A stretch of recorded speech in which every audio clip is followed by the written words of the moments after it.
Today on One-on-One Sports, impressions from the Summer Olympics, NCAA football predictions, NBA offseason recap, and much, much more. And it all starts right now.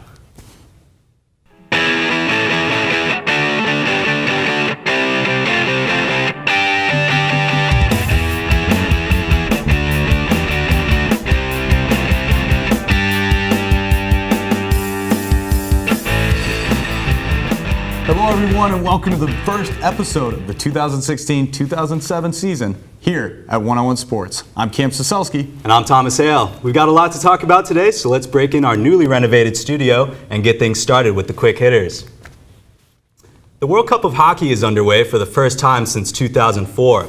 One controversial decision was to add Team North America, a team made up of under 23 players from the United States and Canada, and Team Europe, made up of European players from countries other than Russia, Finland, Sweden, and the Czech Republic. Is this actually a good idea for the tournament? What do you think, Cam? You know what? I love it in terms of for a television audience. These were broadcasted on ESPN. If you're talking about in the United States, basically these are all-star teams at the end of the day. And that's what you want to see in the Hockey World Cup, all these star players. And especially for a sport like hockey that's still trying to get established in the United States, I think, when you're watching a high-flying North American team and a very precise European team built on these superstars, I do think it's good for the sport as well as for the tournament. My problem is I like the European team. You've got a team made up of players from countries that can't necessarily create a whole team. But the North America team I'm a little on the fence about. My thing about it is that it's kind of like a U23 squad. It's like a second US team, second Canada team basically. I just don't think that these guys should be here right now. I think they need to wait to get into the actual national teams. Yeah, I would have to agree with you. From a purely hockey standpoint, this is a prospect team more than it is an all-star team because the Canadian and the American teams are already very good. I mean, the Americans these guys are good. Didn't fare very well, but especially the Canadian team, with Team Europe, it makes sense because they can't field teams, but with the North American team, you've already got plenty of guys to do it, so I don't really see the point. Okay. I'd agree with you. Right. With a new £5 billion TV deal in place, Premier League clubs have more cash than ever before. This has led to teams spending over £1 billion combined in transfer fees, a league record. Now, Thomas, how does the influx of TV money affect the global transfer market and the league as a whole? What I see this doing for the Premier League is bringing in bigger names just because they can spend more money. You saw this summer Paul Pogba went to Man U, $100 million man right now. That's the most expensive player in the world. There have been there have been rumors of Antoine Griezmann moving from Atletico over to the Premier League. These big names from Spain, Germany, they're going to want to come to the Premier League for that money, but also for the competition. All these good players are going to want to play for a big trophy. And I think with soccer, there's no other sport like it in that you have such parity amongst the different leagues. Right. Guys are all over the place, and there's not like the NFL. Like the NFL is, without a question, the best football league in the entire world. But when it comes to soccer, you have these elite players spread out amongst a lot of different leagues. And so with this TV deal, you're definitely going to see guys coming back to the Premier League. Exactly. I agree with you exactly there. A few weeks ago, that other team from New York signed someone to a minor league contract. Normally, a minor league deal isn't really a big deal at all, but the player that was signed is none other than former NFL quarterback Tim Tebow. So, Cam, what do you think Tim Tebow is trying to accomplish with this move to baseball? You know what? I think people either love Tim Tebow or they hate him. They're on the fence. Yeah. Personally, I love the guy. I think he's in it for the right reasons, doing the right thing. He's a good guy. He loves sports, and he wants to be a professional athlete as long as he can. That said, I think, from the New York Mets perspective, this is a cheap PR stunt. This is easy money, a way to sell tickets for their minor league team. Get their name out there, get people maybe even watching the practices just to see Tebow. He played for the Jets. He's a New York guy, so he's been around. My thing is that I see Tebow as, we've always known him as working really hard ever since his Florida days. And he's not going to give up that dream of being a pro athlete. I don't think he wanted to settle and be an analyst or anything. So he wanted to get back out there and swing at something else. I have a question for you. How far do you think he's going to make it? I can't see him making the starting squad. I see him on the minor league team, and then he'll have his little couple-week run, and then he'll be out of there. I'm right there with you. And then before you know it, he's picking up hockey or basketball. He's doing something. Who knows what's next, right? Absolutely. Les Miles was fired over the weekend after an embarrassing loss to Auburn. In his career with LSU, Miles went 114-34 and led the Tigers to the 2007 BCS championship. What do you think is the next move for Miles this offseason? I think he has to move to a new team. Les Miles is the winningest coach at LSU. I think personally him and Nick Saban made LSU an institution of football, especially in the SEC, one of the toughest conferences to be in. Yeah. And the fact that Les Miles really got fired is shocking to me after 2-2. I mean, I understand wins are a big deal, but it's a pretty quick decision for a guy who's had tenure there for so long. You know what? That's the bigger thing, in my opinion, is just how competitive the SEC is, that you can go 2-2 even after all that, even after a national championship. He won the conference in 2011, I think. Right. You know, a tremendous coach that have been there for a long time. And I'm just really disappointed in how LSU has treated Les Miles in this whole thing. You saw, like, they were always talking about firing him even last season until he made that run. And I guess I get where they're coming from. They had all that talent this year, but still, it was a very quick decision. Well, and you look at the firing at Georgia last year, like, this has been consistent in the SEC. Any other schools, any other conference, you know, these guys would be revered. They'd be in the Hall of Fames. They'd be naming the stadiums after them. But 2 losses. But in the SEC, it's incredible, and that shows the competitiveness of the conference. Yeah. Over the weekend, 2 iconic sports figures were lost. Baseball lost one of its brightest young stars in a very unfortunate accident. On the same day, the world of golf lost one of its all-time greats to old age. We now ask that you join one-on-one in a moment of silence in remembrance of Miami Marlins pitcher Jose Fernandez and golf legend Arnold Palmer.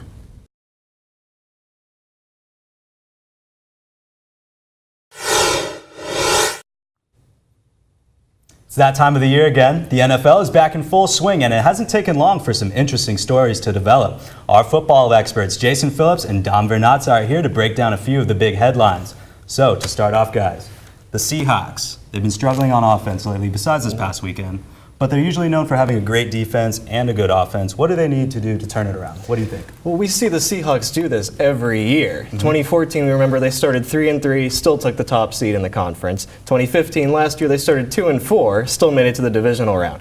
This past weekend, they absolutely got their offense going. They throttled the 49ers. Jimmy Graham finally got involved. Russell Wilson looked good. They ran for over 100 yards. I think they're back. Okay. I have to disagree here. I have some serious concerns about the Seahawks offense going forward, and it all starts with Russell Wilson. Yeah. He's been banged up this season. You know, he has a sprained MCL right now, and that's problematic because he's such a mobile quarterback.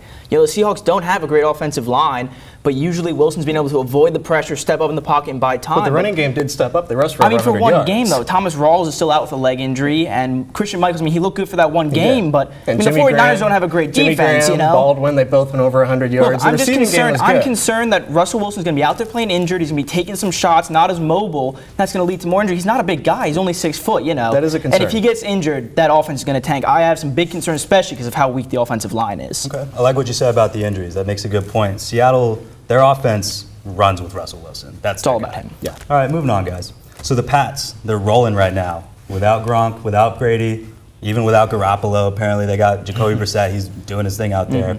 So when Brady and Gronk come back, do you think they're Super Bowl contenders? I think they definitely are, but I think the favorite are the Broncos. When you look last year, what they did, they had that amazing defense, you know, allowed 18.5 points per game. They lost some key guys to free agency, but they've been as good this year, allowing 19 points a game. Von Miller, Defensive Player of the Year so far. And I think you look at offense, I mean, Peyton Manning, Hall of Fame quarterback, but he was not that good last year. And Trevor Siemian has really stepped up. He's improved the offense. But he's untested. He is, but I look at this as a team that's already looking better on offense. They're as good on defense, and they knocked the Patriots out of the playoffs. They won the Super Bowl, and they come back stronger. It just worries me a little come playoff time, Trevor Siemian and Tom Brady, a 4-time Super Bowl champion, versus a guy that has no playoff experience. And we have to remember the Patriots are 3-0 with the dynamic, not so dynamic duo of Jimmy Garoppolo and Jacoby Brissett. They didn't get any better than last year. I mean, your best case scenario is Gronk and Brady come back looking as good as last year. So if they couldn't beat the Broncos last year, and they didn't get much better, and the Broncos looking better on offense, how are they going to beat them this year? Who lost Chandler Jones? The Patriots defense is okay this year. I mean, it's okay every year. They're 5th in points allowed. All right, boys. I like it. I like what we're saying.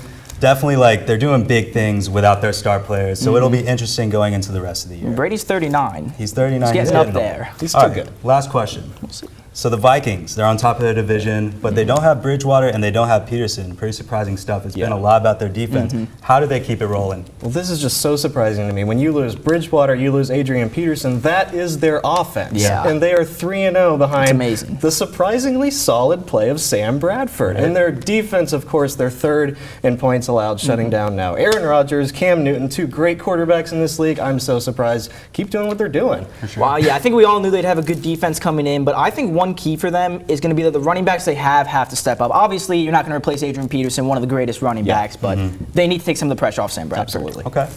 Well, that wraps up our NFL coverage, but don't go anywhere because when we come back, we've got college football predictions. Danse, balance la cadence, ondule bien tes hanches, au bal du dimanche. You didn't give up on sex. Don't give up on birth control either. There are more methods than you think. Find yours at bedsider.org.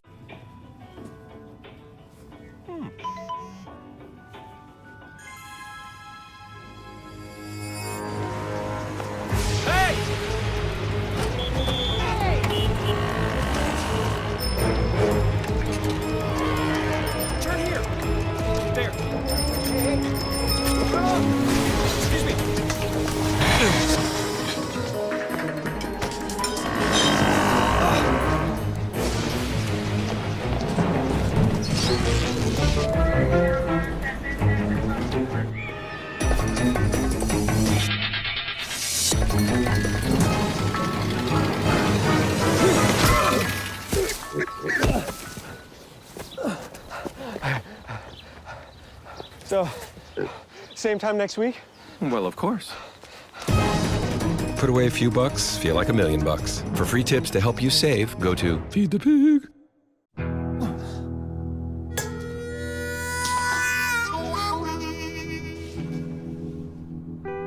Get caught buzzed driving, and you could do some hard time.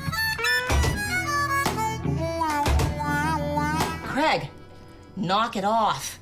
Sorry, Mom. It could cost you around $10,000 in fines, legal fees, and increased insurance rates.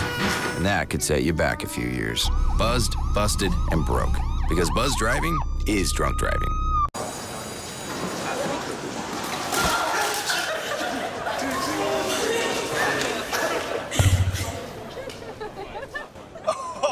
That's slow, that's slow. That's slow and Look, he's blushing.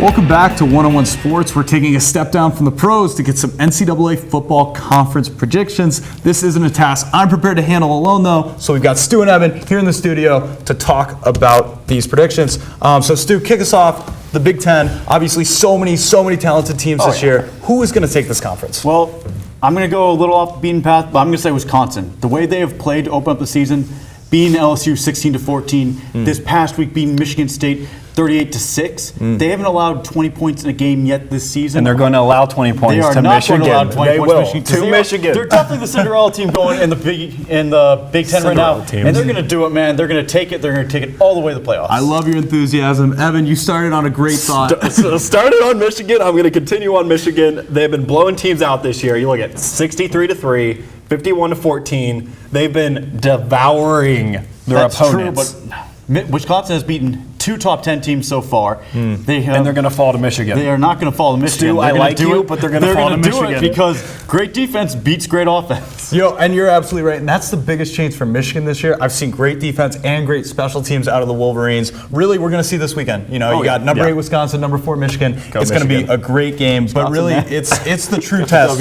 It's the true test for both teams. All right, let's move right along. In the SEC, Alabama is dominated this year. Can anybody take them down? I'm going to go with a team that's, had their shot, but really this year's the year, and it's Texas A&M. Out of College Station, they have a great offense led by Trevor Knight. Their offensive line has been blocking, a very powerful and physical running back, and a strong receiving core, and that defense has always been there for the Aggies. And this is a year where I really feel that Alabama might be, a little confident going into the game. And Texas A&M is going to show them that they're not Alabama that they once were, and that this year Texas A&M can beat them. All right. Well, I'm pretty confident that Alabama is still the team that they are. I'm going to go with the Tennessee Volunteers because right now they're looking like that team that's just starting to get there. They have momentum going into this weekend against I want to say they're playing snuck Texas out A&M. wins, They like, have. They won the barely. Battle of Bristol by a lot. By the hair of their chinny They chin came chin. back from 24 down against Florida this weekend to beat them for the first time in 12 years. That was more of Florida just collapsing. No, more that than was Tennessee anything. coming back. Nope. You know, I tell you, Stu, I love your enthusiasm for the underdogs. I really do. But I don't see Tennessee winning that conference. I just can't see it. I think Texas A&M has a shot, but at the end of the day, you still have to beat Alabama. Yeah, and that's definitely be a real That test. is not a small task. All right, moving on. We're going to talk about the ACC. It's pretty wide open right now. You got Florida State, Clemson, Louisville, a lot of teams that could take this conference. Stu, who's it going to be? Louisville. The way they've been playing, they have scored at least 50 points in every game. They crushed Florida State 63-20. And Lamar Jackson is playing out of his mind. And as of right now, he's looking like the Heisman favorite. You got to go with Louisville. It's just great, especially with their schedule. That's true. Calling a Leonard Fournette on Lamar Jackson. Oh, no, come on. FSU has not been the same FSU as they were 2 years ago. So he hasn't really faced a tough defense, and he's going to face one this week, Clemson, in Death Valley. That defense that Clemson has with their offense, I really see Louisville going down and Clemson really solidifying themselves as I the think it's ACC gonna go the favorite. other way. Again, once again, because they were there last year against Alabama in the national championship game. They made it. They have experience. A lot of experience. Last year doesn't always mean anything in college football. I mean, again, Stu, so many Cinderella picks. I love it. They could happen. They could happen. They But better happen. Evan, I like Clemson coming out of the ACC. That's all we've got from the college gridiron, but don't go anywhere. When we come back, Thomas and Alex Afori take to the hardwood for some NBA conversation. NBA basketball is only a month away, so I'm joined by our expert, Alex Ofori, to discuss the offseason so far. So, Alex, over the offseason, they raised the salary cap significantly, and they've got plans to raise it even further in the future. What kind of implications does this have for the association? Well, going forward, I think we'll see one of two things. Okay. One, we could see a raise. Well, I think what will probably happen is we'll see a raise in overall salaries for the players, and everyone's salaries will go up. You see the max contract now for a guy with 10 years, $30 million a year. Yeah. So I think it'll be. We saw all these role players getting 10, 12, maybe even $15 million a year. Got like $60 million. Yeah, right? That's exactly. insane. Yeah, so I think that's going to be a little more common as teams have a little more money to spend, or we might have a walkout because this, the collective bargaining agreement between the players and the owners, that they have the option to opt out of that in 2017, and many people around the league, particularly owners, didn't really like that. You know, the cap bump gave the Warriors space to go ahead and get Kevin Durant. Neither did a lot of fans, I would say. Yeah, so I think we could see that result in maybe owners demanding less exceptions and less overall growth in the cap, and maybe have that money dispersed elsewhere. Okay. And as a result, we could see a lockout because the players are going to push for more as well. Do you think that would happen maybe next season, 2 years? Give it some time. I think a year from now, because 2017 they have the option to opt out. So I think one of them might just take that option, and that could completely change the salary cap. I think definitely. So let's get into some of these player contracts we got. Give me like your most questionable ones so far. Yeah, so even if it sort of becomes normal, there are a lot of guys that were kind of overpaid out there. It's weird to hear these names with the price tag that they're getting. Yeah, so one guy I look at is Ryan Anderson. 4 years, $80 million.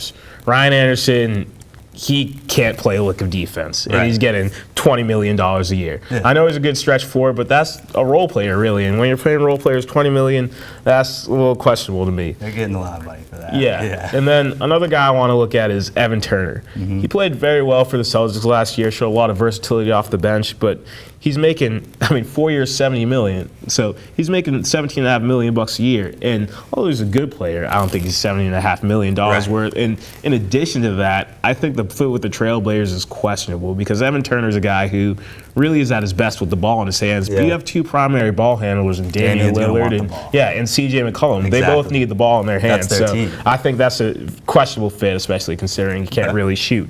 Then I think one of the real head scratchers out there, Jeff Green to the Magic for 1 year, $15 million. 1 year. I mean, Jeff Green is a guy who's shown he's just not consistent out there. Right. And in addition to that, you're the Magic. You have a ton of these young wing and forward players that you need to give them more minutes, more shots. Exactly. And then you bring in Jeff Green, who he's just taking up those minutes away from the young guys. So I don't know what the Magic are really going for. Do they want to My thing with Jeff Green is contend? like he's had his time. He's been in the league for so long, and he's been with a lot of teams, and he's had good games. But I think at this point in his career, he shouldn't be getting that much he's money. a solid player, but at this point, he is what he is, and I don't think that price tag really represents that. And then another one I want to look at, Timofey Mozgov. The Lakers are paying him $16 million a year. That's insane. And sure, he just got a ring with the Cavs, but he could barely even see the floor for them. Yeah, he never really played at all. Yeah, Tristan Thompson took up the time. Yeah, I mean, he played well in the finals last year, sure, when they had all his injuries, and then he hurt his knee, and he really hasn't been quite the same since. So I'm not sure what the Lakers are going for there. How do you feel about Mike Conley being the most expensive player in the league now?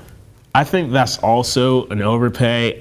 I guess I see where Memphis is coming from with that move, but at the same time, $30 million a year. I mean, when you're mentioning Mike Conley's salary with guys like LeBron James and Michael Jordan historically, I mean, something's a little fishy there. My thing is, like, do you invest that much money in a guy like Mike Conley? He's not that young anymore, honestly, either. Yeah. Or do you use that money to try to pull in big names? I think you probably use it to pull in some more big names, some more help for them. And yeah, they got Chandler Parsons, but I mean, Mike Conley, this is a guy who's never made an All-Star game, and he's making $30 million a year. I think that's a little out of the ordinary.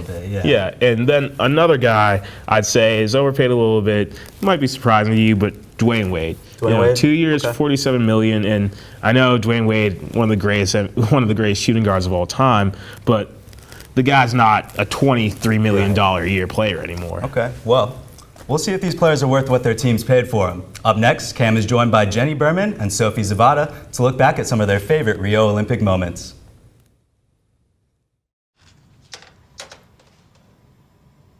Wow, these are really good. You act surprised.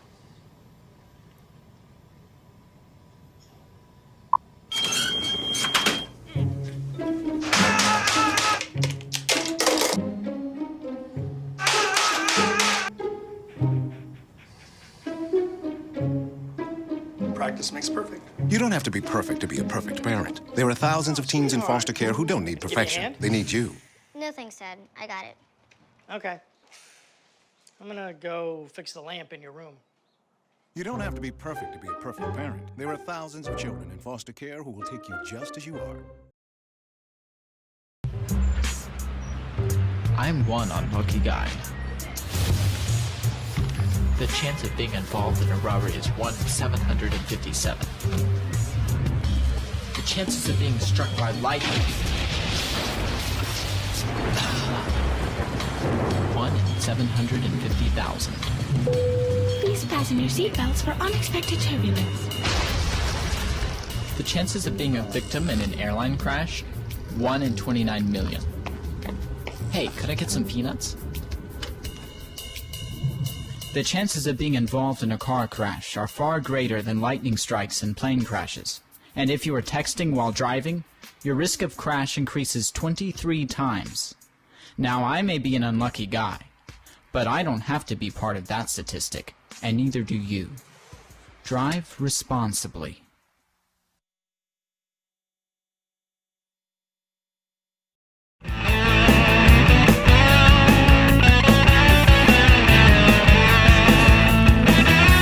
Certainly one of the sports highlights of the summer was the Rio Olympic Games. Joining me now at the desk are Jenny Berman and Sophie Zavada to both reminisce on all the best action from Brazil and talk about the future of the Games.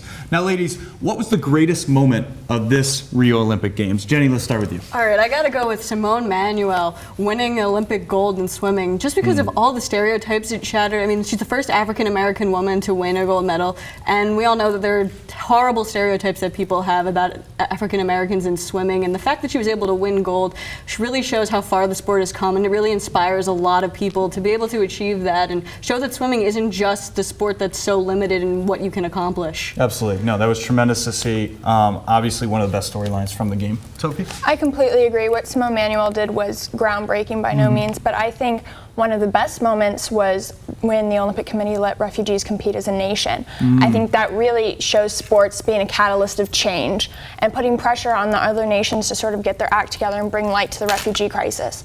I think it was a really good move on their part. No, absolutely. And I also thought that that was really great too, because I mean the Olympics is all about bringing the world together. Exactly. And the refugee team is part of the world, and the circumstances they trained under is really inspiring. And while they didn't win any, I think they definitely sent a great message. Yeah, and I hope that continues in future games. You know, just when they walked into the stadium during the opening ceremony, there was a 10, 15, 20-minute ovation It really was. for this team. It was a very cool moment. So moving from the best moment to maybe something that might change in the future, there was a lot of questions surrounding Rio as the site for this games, and obviously Sochi for the last Winter Olympics. Do you think that the Olympics should move to a new location every 4 years? I don't. I think they should pick a few locations, have it be the Summer Olympics is held in a few different spots, the Winter Olympics held in a few different spots, and there's a few reasons for that. For one, the financial strain. I mean, it's just ridiculous the amount of money. Countries have gone bankrupt. I mean, you saw Greece. A lot of people think that their financial collapse was partly because they had the Olympics. Wow. And on top of that, just like the displacement of people and animals in Sochi's case, there was a whole thing about the puppies that they had to get rid of, and nobody likes to see puppies get hurt. No, absolutely. So I mean, obviously there's the human factor too, that people are displaced from their homes, but it's just not ethical to have it in new places every time, especially when countries can't handle it. Well, I agree with you to an extent. I definitely think we saw that in Rio with the clean water and, you know, having to bus out people from the streets and really like Zinca and everything. It shouldn't have been held in Rio this year. Right. But I have to say that not letting the Olympic Games be all around the world is taking away from the culture of the Olympics. What the Olympics was built on was letting each country have the opportunity to hold these games and sort of highlight their cultures. And I think without that, you really just, you individualize it. Yeah, I agree with that, but when the Olympics were started, it was always held in Greece, so it's not like necessarily it became a world event in modern times, but there is a precedent of having it in one location. That's really what it was. But we live in modern times. Why not keep up the tradition? I know that we live in modern times, but we see that these countries in modern times can't hold it, and there are certain countries that obviously do have the financial ability to do so, and there are certain countries that just don't, and it's not fair to the people who live in those countries to have to hold them. You know, personally, I'm kind of in the middle on this issue. I do think it should be in new locations, but only if they can support the Olympic Games. Yeah. You know, Sochi couldn't. Rio really had a tough time with it, and you brought up Athens. In Athens right now, there are these huge stadiums that are literally rotting away from the Olympics. So I think they need to be more careful with their selections. I think it's definitely the Olympics' responsibility to make sure that there's use for all of these facilities after the Olympics have left. And so I think that's something that needs to be fixed. I agree with that, definitely. All right, well, thank you both. The Olympics this year certainly was a spectacle, but obviously some positive changes that can moving forward. Exactly. Great.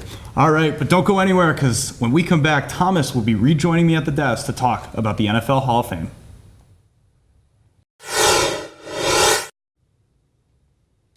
The NFL is currently in the process of naming its next Hall of Fame class. Cam, who are the can't misses? Well, I tell you, first one that come to mind, LT, LaDainian Tomlinson. Agreed. I think he's a shoo-in. If he doesn't get on this ballot, I would be absolutely shocked. Yeah, like what are they doing? When you talk about running backs in the 2000s, he is the guy. Yeah. He is the guy. You can make an argument, Sean Alexander, Corey Dillon, maybe AP. But at the end of the day, it's LT. He was dominant. He was polarizing. He was so good.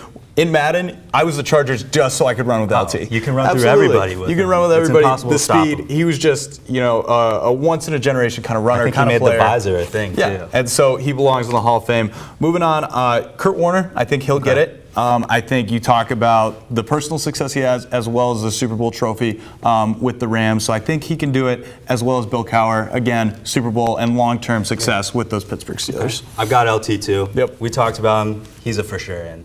Definitely. I agree with you. My next guy is Jason Taylor. Interesting stat about him, he's got 6 fumble recoveries returned for a touchdown. That's the most in NFL history. Wow.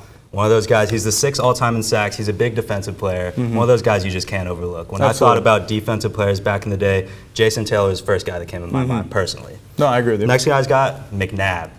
Donovan McNabb, I'm going to make a little case for him. It gets a little dicey for me personally. He's a great player, and he made the Eagles, like, when I think of the Eagles, just back in the 2000s, I think of Donovan McNabb. My thing, though, is those soup commercials he did. Those soup commercials with his mom were the best commercials for me to watch as a kid coming home from school. I love football. I love Don McNabb just because of those, really. Yeah, you know, you could say whatever you want about him on the field, off the field. He always conducted himself very well. You know, a great representative of the league. So maybe, I don't think he's going to get it this year. Okay. But, you know, you talk next couple years, 5 years down the road, I think he'll get it in the Hall of Fame. We'll see. We'll see.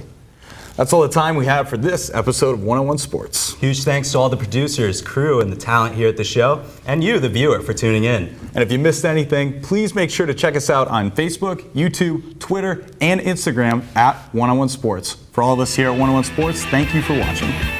Whose side are you on?